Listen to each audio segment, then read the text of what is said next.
Olá, boa tarde a você que está conosco aqui pelo Notícias Agrícolas, no ar nosso boletim de fechamento do mercado, para a gente entender basicamente o que aconteceu na movimentação de hoje, onde o mercado foi bastante negativo para a soja, com perdas de quase 30 pontos até em alguns vencimentos, mas a gente quer saber também o que esperar da próxima safra, afinal de contas a gente já está praticamente em contagem regressiva e os preparativos já estão sendo concluídos para iniciar o plantio da próxima safra. Tem região que a partir de meados de setembro já pode iniciar o plantio. E aí, o que esperar, o que saber aí sobre o desenvolvimento da próxima safra no Brasil? Nosso convidado vai trazer todos esses cenários aqui para a gente e ninguém mais que Cristiano Palavra, o diretor da Pátria Agronegócios. Está aqui já o Cristiano com a gente. Bem-vindo, meu amigo. Muito obrigado mais uma vez pela sua participação conosco aqui com a gente. Vamos começar pelo mercado hoje. O dia lá em Chicago foi bastante negativo, né, Cristiano? O que justificou essa queda de hoje e o que a gente pode esperar aí da movimentação e dos preços em Chicago? Muito boa tarde, Alexander. Obrigado pelo convite. É sempre uma satisfação conversar contigo. Hoje foi um mercado bastante puxado pelo cenário macroeconômico, Alexandre. A gente vê hoje quedas bastante profundas, né, no mercado financeiro em geral. Aqui no mercado brasileiro isso não é diferente, né? O Ibovespa está operando em forte queda hoje. Os principais índices estrangeiros também em queda e até por isso o reflexo também no câmbio, né? Essas informações vindas hoje, principalmente do Federal Reserve, né, do Banco Central norte-americano, mostram aí uma preocupação crescente, né, com o processo inflacionário nos Estados Unidos. Isso pode trazer as taxas de juros, uma elevação das taxas de juros por lá mais rápida do que anteriormente esperado, até uma visão um pouco diferente do que na quarta-feira o Powell colocou em seu discurso, né? Então o mercado hoje deu uma realizada. Operadores que tinham posições em aberto preferiram ficar de fora do mercado nesse fim de semana e isso aconteceu para as ações, aconteceu para os índices e também não se restringiu para o mercado de commodities em geral. Até porque quando a gente olha para fundamentos, claro, tivemos algumas notícias negativas vindo por parte de demanda por milho americano vindos da China, mas no caso da soja em específico, não tivemos uma grande novidade por hoje que justificasse os 30 pontos de queda. Até para o principal fator que o mercado olha hoje, que é o clima, você não tem uma mudança significativa nos mapas climáticos hoje, inclusive com o mapa que o mercado mais gosta, vamos dizer assim, principalmente o mercado especulador, que é o modelo GFS, o modelo norte-americano, trazendo cortes de chuvas lá no noroeste do cinturão, né, lá na região de Minnesota, norte de Iowa, que é um cenário que deveria ser positivo aos preços, e não é o que a gente vê. Então, hoje, as quedas de hoje são muito mais justificadas pelo movimento do mercado financeiro em geral, do que propriamente porque o mercado agrícola está observando nesse momento. Agora, como é que você observa essa queda e se de alguma forma acionou de alguma forma aí a questão estatística, né, da soja? Isso pode ter continuidade, esse movimento de baixa pode ter continuidade na próxima semana? Olha, é possível, né? Esses movimentos podem durar um pouco mais, mas não é provável. Na nossa opinião, não é provável, porque o mercado ele pode ter essas oscilações, podem ter essas realizações, liquidações, mas logo ele vai voltar a olhar para os fundamentos. E os fundamentos continuam mostrando que a safra americana, que é a principal atenção do mercado nesse momento, ela está precificada no alto, vamos dizer assim, 380 milhões de toneladas de milho, 120 milhões de toneladas de soja. A gente sabe que pelas condições de lavoura, pelo clima de curto prazo, a tendência maior é que essa safra seja daí para baixo, né? Então isso é um fator positivo ao mercado. No lado da demanda existem preocupações, mas não preocupações que justifiquem cortes robustos de demanda. Então os fundamentos são positivos, eu acredito que logo o mercado volta assim aos trilhos. É claro que aqui para o Brasil, apesar das quedas lá em Chicago, não devemos observar quedas nos preços hoje. Se tivermos, vão ser quedas sucintas, né? O mercado tende a ficar mais estável nesse fechamento de semana em função dessa forte valorização que a gente está observando no valor do dólar frente ao real, né? É verdade. 2,3% de alta, estou vendo aqui hoje, voltando para a casa dos 5,20. Então, a queda em Chicago acaba sendo compensada, se não em partes, se não pela totalidade, mas até em partes aí pela variação do dólar. Agora, Exatamente. Cristiano, entendendo esse momento, né? Principalmente olhando para a safra americana, você disse que é daquele nível divulgado pelo USDA para baixo, não tem jeito de ter surpresa positiva aí, até por causa das condições das lavouras lá nos Estados Unidos. Mas até que ponto isso já está precificado ou que nível de perdas teria que ter para justificar um novo patamar de preços? Olha, o mercado essa visão nossa, ela é compartilhada por maior parte dos analistas, né, que estão observando essa safra lá nos Estados Unidos. Então, assim, o mercado, de certa forma, já precifica parte disso. Mas uma quebra aí para realmente mudar, mexer nesses níveis, ela não precisa ser uma quebra tão grande nesse momento, Alexander, porque a gente já está passando por níveis de estoque muito baixos. Então, para um estoque projetado hoje para o final desse ano comercial norte-americano de 4,2 milhões de toneladas, qualquer quebra já impacta isso, né? Então, não é um cenário de estoques grandes, como era há 3 anos atrás, que os estoques eram superiores a 20 milhões de toneladas, que tu precisaria ter uma queda de pelo menos 10, 15% da safra para pesar nesse balanço de oferta e demanda. Como o estoque está muito baixo, qualquer quebra já traz pelo menos um barulho especulativo ao mercado. Se essas quedas forem se intensificando e chegarem aí a 5, 6 milhões de toneladas, isso já é algo bem significativo. É claro que a safra americana impacta muito o curto prazo, agora o médio prazo. Depois a gente tem a entrada da América do Sul novamente. E ao que tudo indica, e as previsões já mostram, teremos uma safra muito grande aqui na América do Sul, se, é claro, o clima colaborar. Mas, principalmente olhando a área plantada, essa área vai ser significativa. Então a gente passou por um momento de enxugamento de estoques e, ao que tudo indica, a gente tem potencial para passar por um momento agora de recomposição dos estoques. Só que isso não acontece da noite para o dia, então esses estoques baixos ainda vão seguir dando firmeza ao preço, né? Então, 5 a 6 milhões aí para pelo menos ter uma reação do mercado em termos de preço. Pelo menos uma reação, que eu digo, uma mudança de patamar. Correção vai ocorrer, né, Cristiano? Sim, 5, 6 seria realmente um cenário para trazer uma mudança mais profunda. Não precisa ser tudo isso. Como eu falei, como você tem um estoque norte-americano de pouco mais de 4 milhões de toneladas, se você tem uma perda de 5, 6, você praticamente elimina esse estoque. Sim. Esse estoque inicial, né, que seria da próxima safra, né? Então não precisa ser nessa intensidade, mas o principal recado é que a gente não precisa de uma perda tão profunda nesse ano, porque a gente já trabalha com níveis apertados de estoque, né? Boa. Muito bem, então, entendendo essa dinâmica do mercado e vendo as possibilidades para a precificação no Brasil, sei que a gente tem 2 cenários, para aqueles que ainda têm soja e para aqueles que já começaram a negociar soja da próxima safra. Vamos começar com o cenário para quem tem soja na mão. O que esperar em relação aos preços, Cristiano? Olha, Alexandre, de forma geral, quando a gente olha o histórico aí dos últimos anos, e principalmente após 2017, a gente sabe que o segundo semestre costuma ser melhor para as negociações de soja disponível aqui no Brasil. Esse é um cenário que tem boas condições de se repetir nesse ano. A gente tem uma exportação que, apesar de mais lenta, com um ritmo um pouco mais lento do que se observava no ano passado, por exemplo, a gente está mais ou menos no mesmo patamar de exportação do ano passado, porém essa safra tem quase 10 milhões de toneladas a mais do que a safra lá 19-20, né? Então, assim, percentualmente nós estamos exportando mais lentamente nesse ano. Mesmo assim, a gente já tem mais de 70 milhões de toneladas compromissadas para exportação.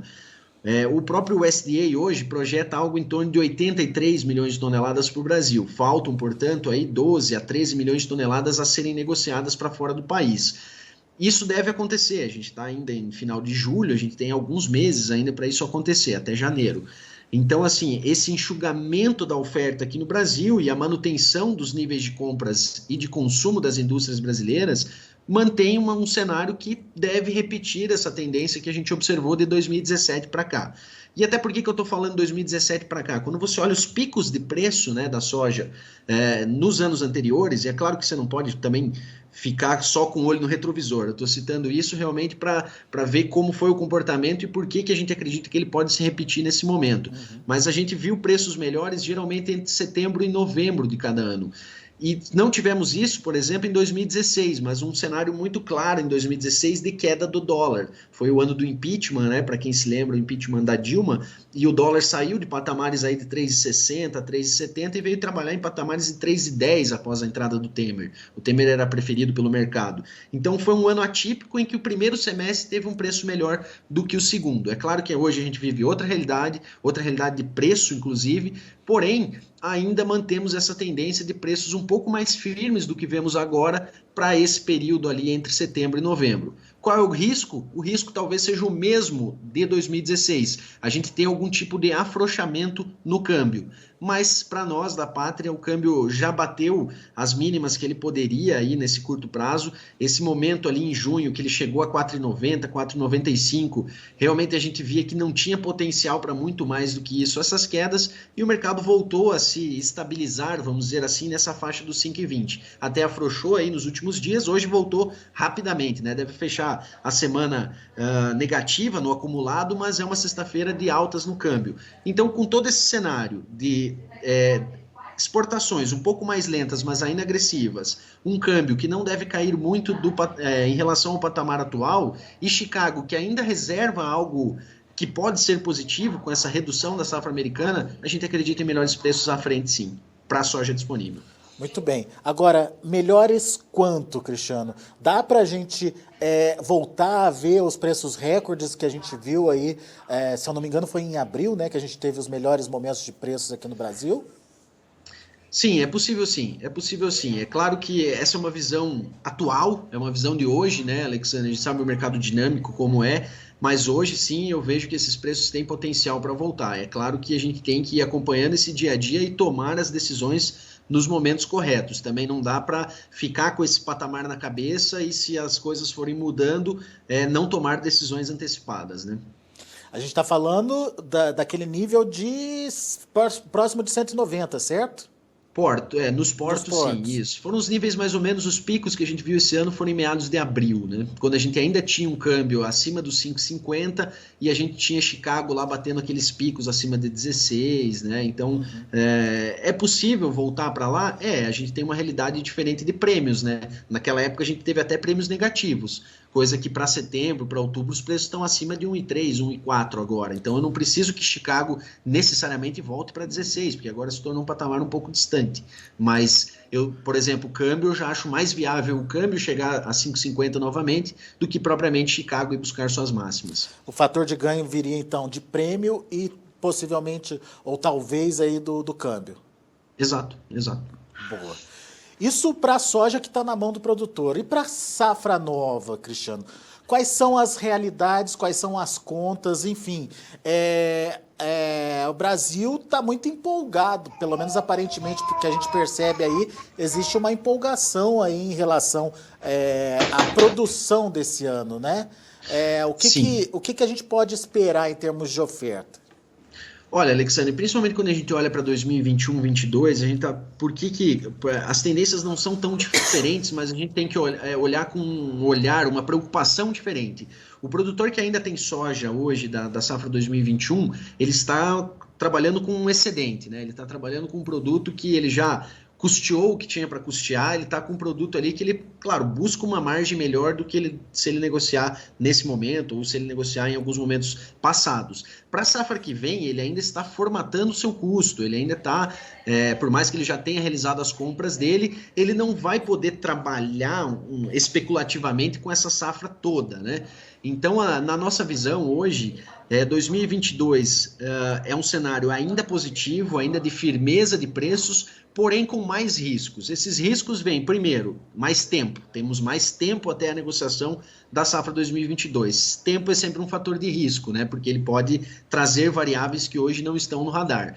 Mas, de forma geral, o que nos preocupa muito em relação a 2022 são os custos. Para produtores que fizeram suas compras, especialmente após abril, ou que estão realizando compras ainda, ele está encontrando um cenário de relação de troca de mesmo porte da safra passada ou até mesmo mais caro, né? Quando eu falo em relação de troca, mesmo quando a gente olhava preços de soja abaixo de 100, lá na formação do custo da safra passada, para um preço de soja hoje na faixa de 140, 150 reais para 2022, porque nós tivemos elevações de mais de 100%, especialmente em custos de fertilizantes. Custo de semente subiu também. Químicos subiram também, mas fertilizante acho que é o grande fator de alta hoje para custo.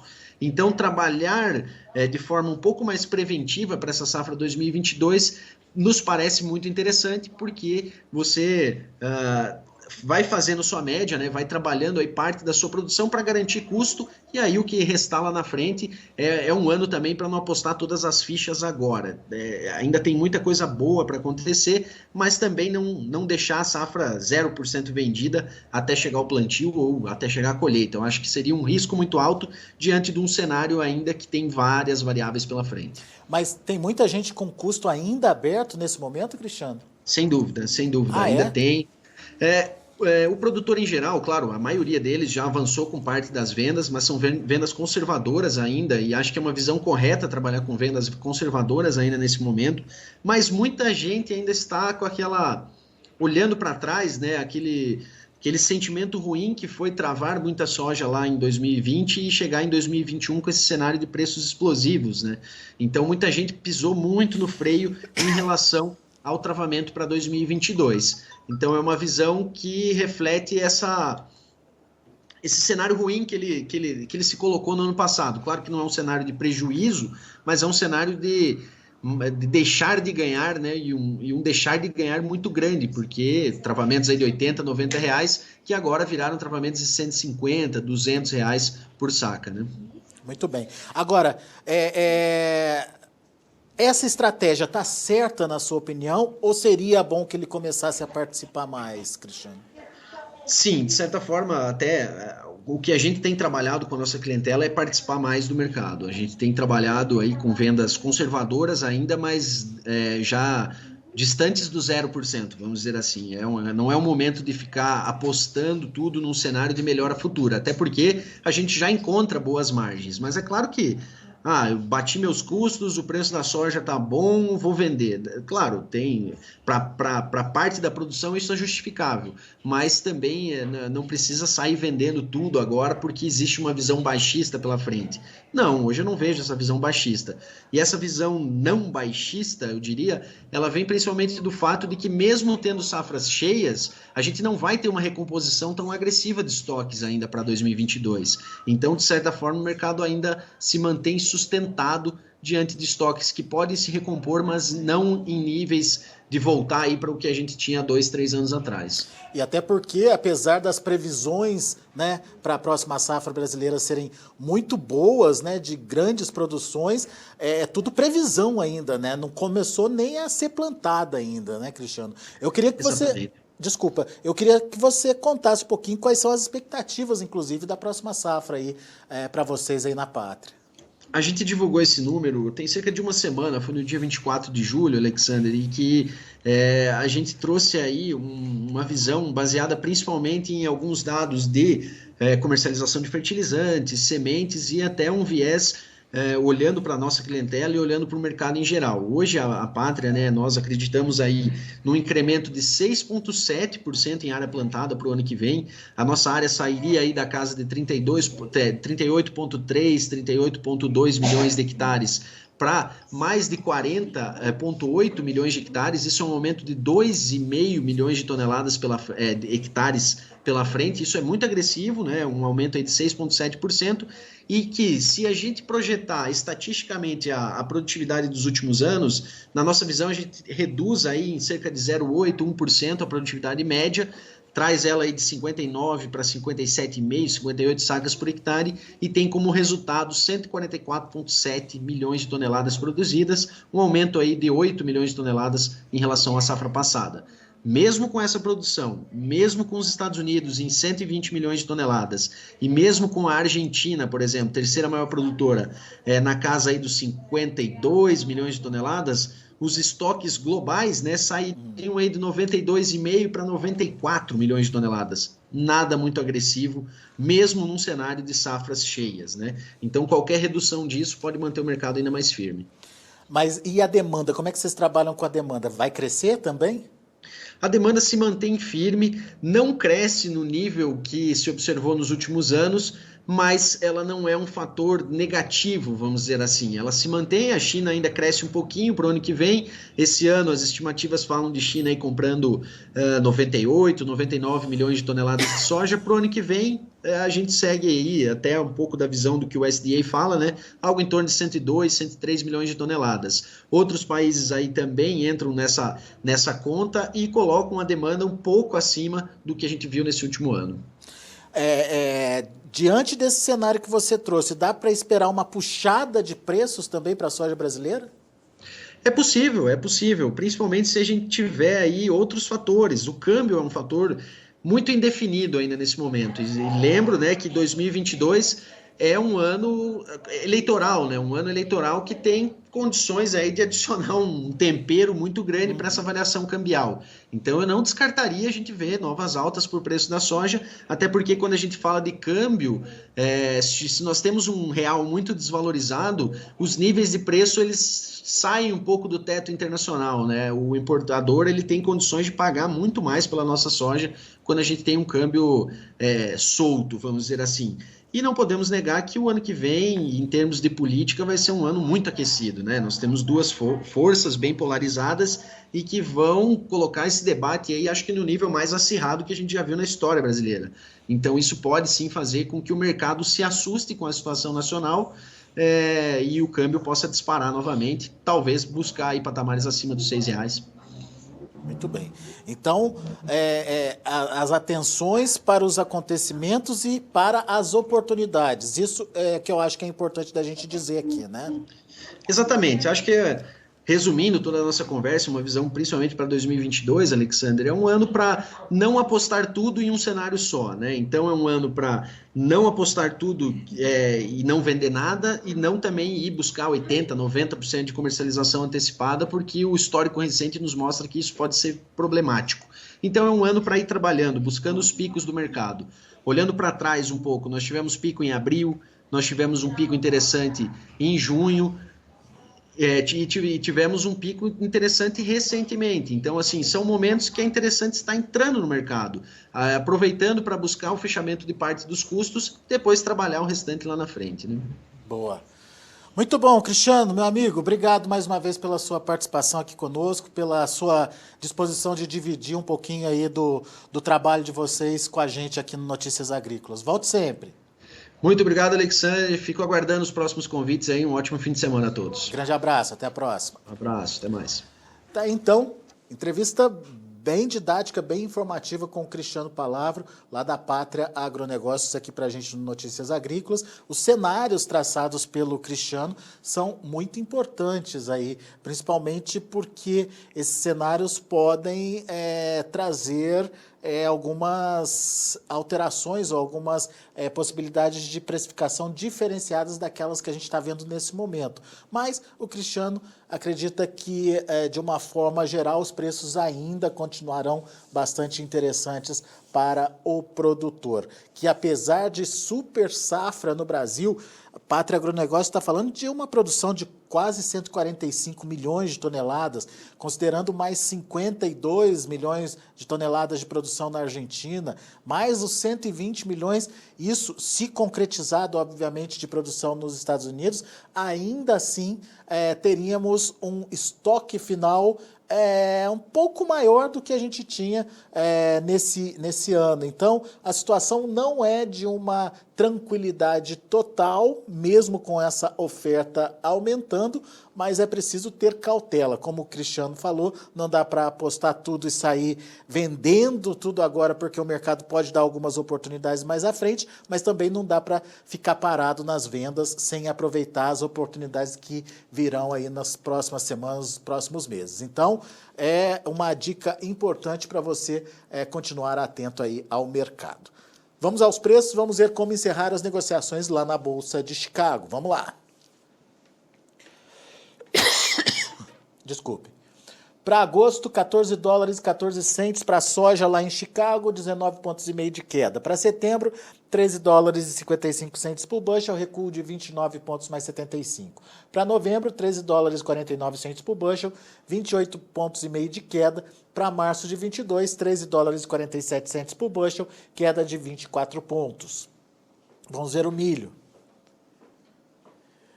Milho encerrando também no vermelho. Setembro, 5 dólares e 47 centes por bushel, 11 de baixa. Dezembro, 5,45, 11,25 de queda. Março, 5 dólares e 53, queda de 11 pontos. E maio, 5 dólares e 58, 10,75 de baixa. Vamos ver o trigo.